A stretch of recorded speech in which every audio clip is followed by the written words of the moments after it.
Good afternoon, folks and kids. Today we have a little civics lesson because it's quite apparent our President of the United States doesn't understand civics or how the Constitution of this great country works. So first of all, great news, kids. The Supreme Court shot down his vax mandate for employers with more than 100 people. Doesn't make sense. Why not just do everybody who's working? Why limit it to 100 companies or bigger? But he lost, kids, decisively. It's not going to happen, kids. Then you got the filibuster, kids. It's been around forever. 60-40 to get something passed. Oh, no. The idiots want to change it to majority. Kids, it's always been 60-40. Why? It makes two sides sit down and negotiate. Here's a simple analogy, kids. I'll break it down for your Catholic high school kids later. You go to buy a car, there's a price. You just don't pay for that price. You sit down and get a deal. The dealer makes his money. They never lose, kids. Just a little clue, fill you in on that one. And you walk away thinking you got a good deal. And everybody's happy. You don't just go 50-50, ram it down your throat, because half the country doesn't want it. But the idiot Dems don't understand that. Here's why, kids. They're going to lose the Senate next year. And they're going to lose the House big time. That means everything they're going to try to do, the Republicans are going to turn it right back on them. They're idiots back in D.C. I'm thinking both sides are idiots.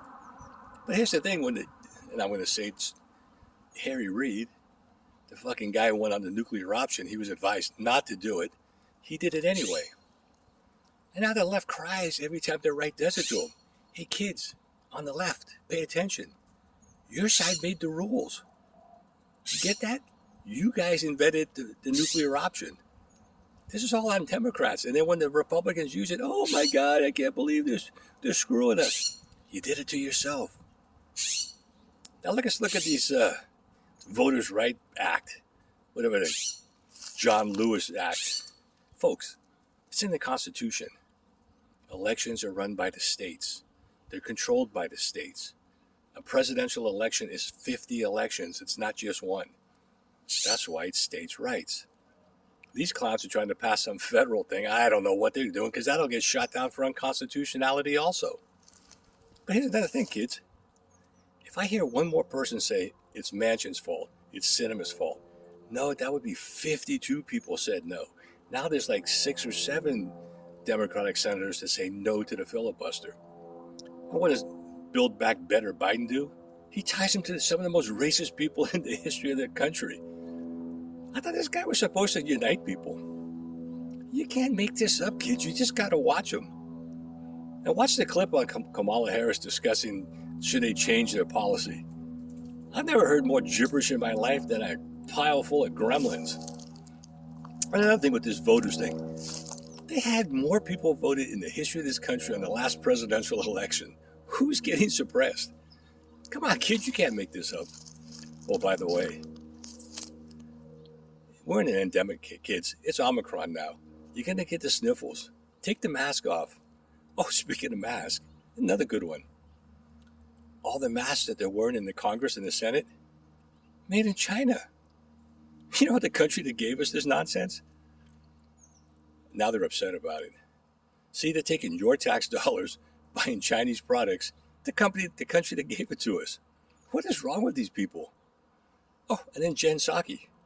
We have some high quality masks, 700 million in the stockpile.